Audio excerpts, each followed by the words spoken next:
All right, so it looks like we got a ton of questions about jawlines this week. Yeah. Are we thinking about getting fillers, or is it just kind of interesting what's going on with them? Right. Either way.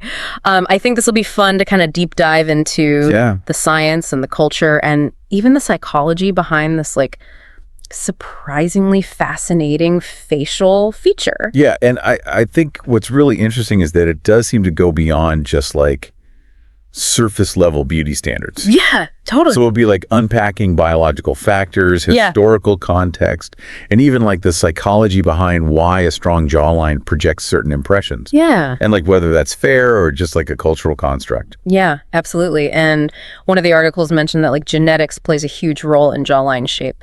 So how much is actually like predetermined? Yeah, so I mean, genetics are kind of the foundation, right? It determines your bone structure, fat distribution, even muscle composition to a large extent. Okay. There was one study in the American Journal of Physical Anthropology that found that 64% of facial size variation was attributed to genetics. That's a lot. It is. So like for those of us who weren't born with a chiseled jawline, are we just out of luck? You know, not necessarily. Okay. While genetics provides the blueprint, right. You know, lifestyle choices like diet and exercise can still impact jawline definition. Oh, okay. So if you lose facial fat, right, through fitness, okay, you might reveal a sharper jawline. Gotcha. So it's really a blend of like nature and nurture. Okay, so we can work with what we've got. Exactly. But what about this recent jawline obsession? Yeah. It seems like it's all anyone's talking about. There's no denying there's a huge surge in cosmetic procedures aimed at jawline enhancement. Whether that's fillers, Botox, even surgery. Wow. Statistics even show like a 20% increase in jawline procedures from 2018 to 2023. That's a lot. It is a lot. It does make you wonder if all those video calls and selfie culture is contributing to like this. Oh, for sure. Desire for like the perfect profile. I mean, I definitely feel more self-conscious about how I look on camera these days. It makes sense. This constant visual scrutiny can lead to like hyper-awareness of our flaws. Right. And then when it comes to jawlines, I feel like social media is definitely amplifying certain ideals. Oh, for sure. And speaking of social media, we can't ignore the mewing trend that's taken over TikTok. Right. Like people are claiming that resting your tongue on the roof of your mouth can reshape your jawline. Yeah. Is this like hype or hope? I think mewing is such a fascinating example of how an idea can capture the public imagination. Right. Even with limited scientific backing. Yeah. Especially for adults. Okay. Because the reality is jaw growth is mostly complete by adulthood. Right. So the idea that you can like dramatically alter your bone structure with tongue placement alone is highly controversial. There's also quite a bit of controversy surrounding Dr. John Mew, the orthodontist who popularized the technique.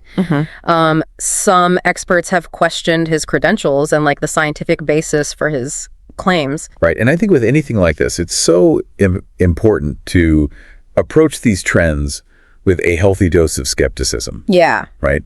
What are the most compelling arguments for and against it? Yeah. You know, are there other explanations for the anecdotal success stories we see online? Totally. I think those are questions worth considering. Definitely. And it seems like maybe it's worth a try. Yeah. But manage your expectations. Right. Especially if you're past your teenage years. Yeah. So let's say you're not into mewing. Are there other like natural approaches to improving jawline definition that are actually like backed by some science?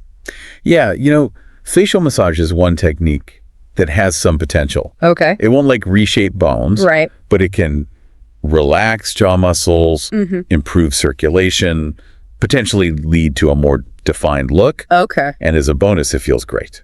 I like that. Right. One of the articles even had like a step-by-step guide for a DIY facial massage, emphasizing upward strokes from like the ears to the chin, using your fingers. Like think of it as a mini workout for your face. Okay. Even if it's partly a placebo effect. Yeah.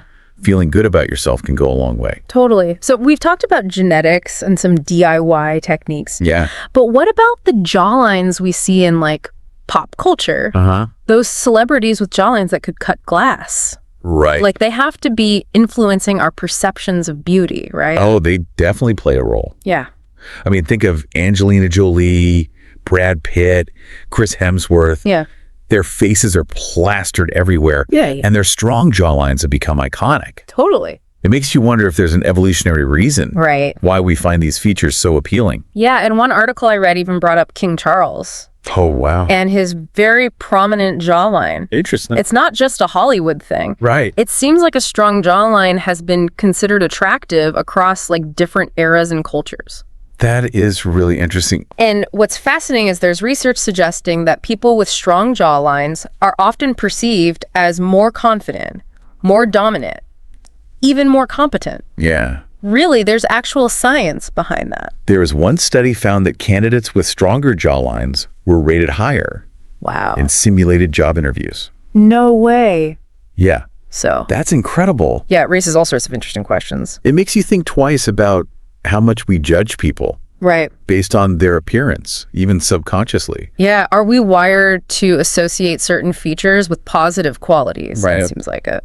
And while a defined jawline can contribute to self-esteem, it's important to acknowledge that beauty standards are culturally influenced and often unrealistic. Oh, for sure. But isn't there something inherently appealing Yeah. about certain features, Right. like symmetry or proportion? Yeah. Could there be like a biological basis? That is the question philosophers and scientists have debated for centuries. Right. There's no easy answer. But we do know that our perception of beauty is shaped by like a complex interplay of biology, culture, and personal experiences. Right. So a strong jawline might be nice, Yeah. but it's not the be-all and end-all. Right. True confidence has to come from somewhere deeper. Absolutely. True beauty is multifaceted. Yeah. It's not about fitting into a mold. Right. It's about embracing what makes you unique. Right. It's about owning your individuality. It's also fascinating. Yeah. We've covered a lot of ground here. We have. Genetics, mewing, cultural influences. It's amazing how much there is to unpack when it comes to something as seemingly simple as a jawline. It's true. What other insights do you have in store for us? Yeah, it really is remarkable how just one facial feature can tell us so much about our perceptions and biases. Right, like what other seemingly insignificant physical traits are impacting us without us even realizing it? It's like we're on autopilot, Yeah. influenced by this mix of conscious and unconscious biases. And, these snap judgments can affect everything Right. from like who we find attractive to who we trust, who we hire, Oh, wow. even who we vote for. That's kind of unsettling. Right. How can we be more aware of these hidden influences so we can make more conscious decisions? I think a good starting point is trying to be more aware of our own biases. Okay. So like taking a moment to think about what physical traits you personally find appealing or off-putting. And then ask ourselves why. Exactly. Why do we have these preferences? Yeah. Are they based on like personal taste or societal conditioning or something deeper? Early. And by kind of examining our own biases, Yeah. we can start to challenge them and Right. hopefully make more objective judgments. So we've been talking about the impact of jawlines on our perceptions. Yeah.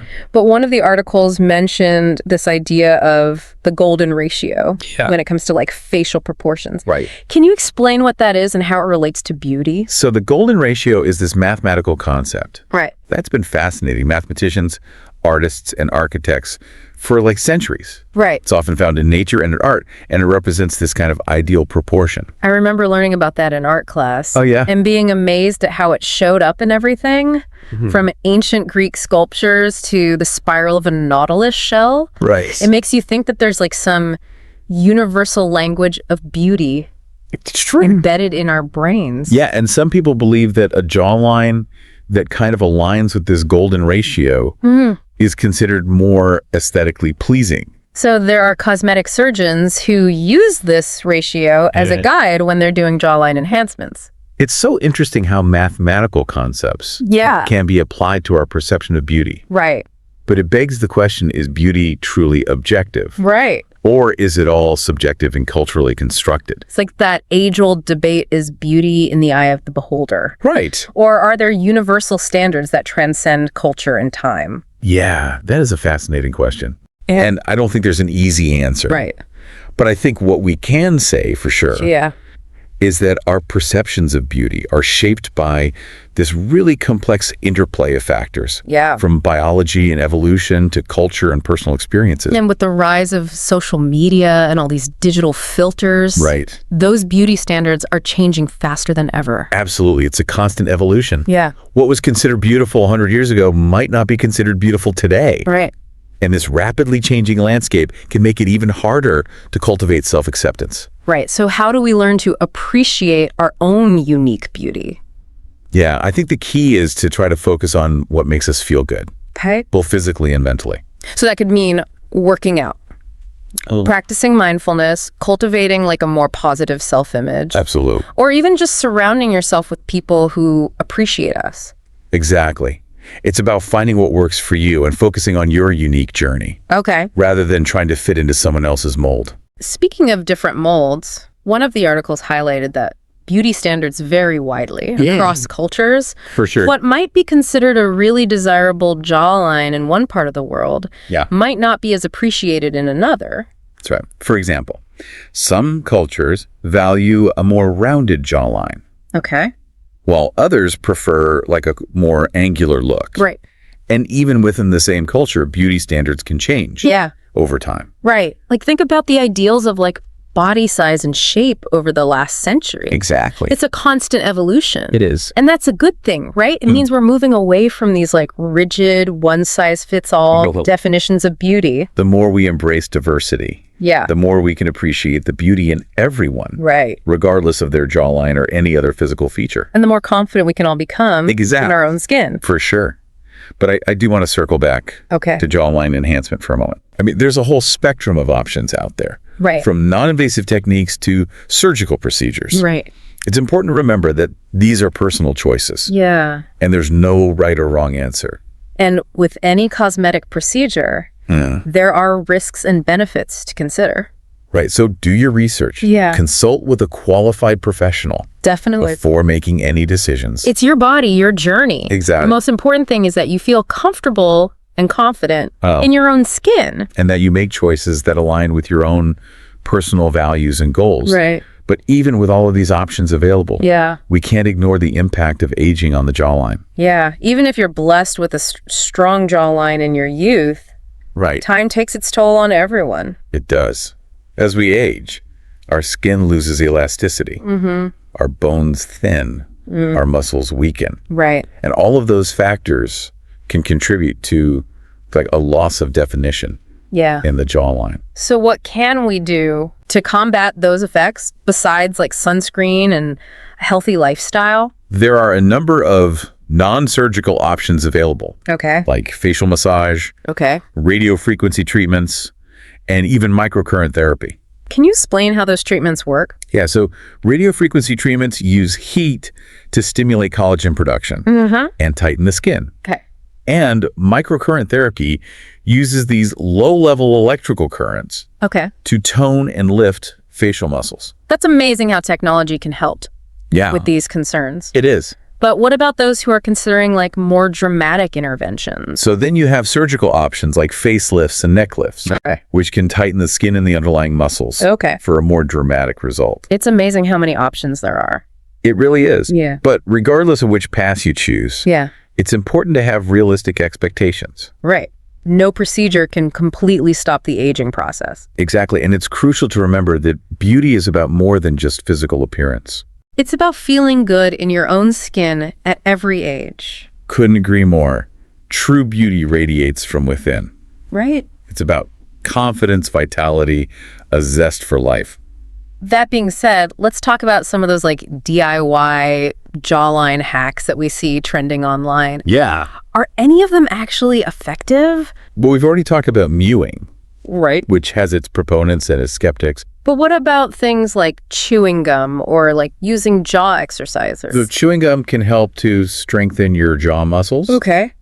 but it's unlikely to have like a significant impact on bone structure. Okay. And jaw exercisers. They can be helpful for like toning the muscles, Okay. but again, don't expect miracles.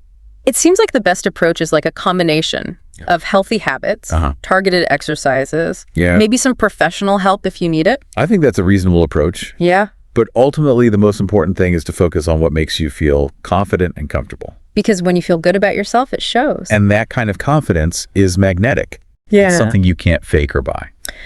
So what are your final thoughts on this whole jawline obsession?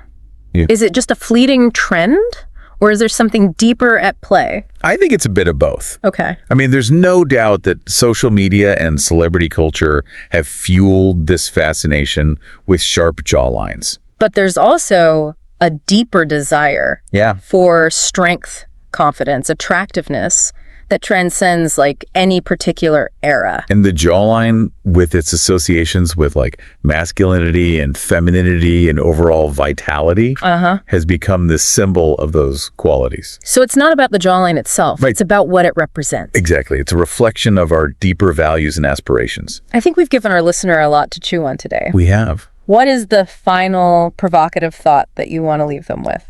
If a seemingly insignificant feature like a jawline can hold so much cultural weight, Yeah. what other subtle cues might be shaping our perceptions of ourselves and others? And how can we become more aware of those influences so we can make more conscious, informed choices? That's a great question. Yeah. It's a reminder that there's always more to learn. And that understanding the psychology of beauty can be a powerful tool for self-discovery Absolutely. and personal growth. Yeah. Thanks for joining us on this deep dive.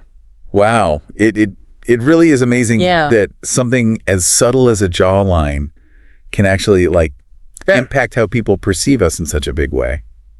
Yeah, it really shows how much we like rely on these visual cues to kind of navigate the social world. Right. Makes you think, are there other physical traits that we might be like unconsciously judging without even realizing it? And all this stuff we've been talking about, all these factors that contribute to like jawline attractiveness, genetics, aging, cultural influences, it makes me realize that beauty really is like a multifaceted concept. It is. It's not just about achieving a specific look. It's about understanding the interplay of biology, psychology, and cultural norms. And recognizing that what's considered beautiful is like always evolving. Exactly. And I think that's where the real power lies, is in embracing that diversity and challenging those rigid beauty standards that can be so limiting. So if someone's feeling self-conscious about their jawline, what advice would you give them?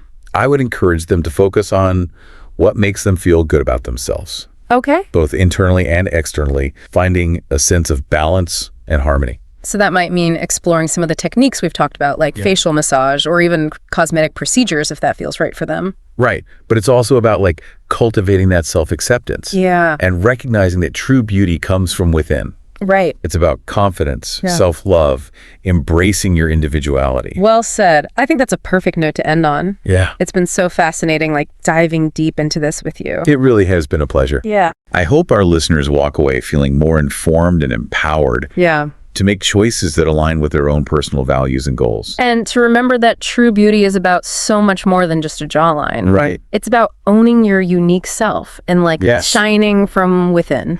Couldn't have said it better myself. Well, that's all the time we have for today's deep dive. Yes. A huge thanks to all our listeners for sending in your questions. Yeah, thank you. We love hearing from you and exploring these fascinating topics together. Absolutely. And remember, true beauty is about embracing what makes you so go out there and shine.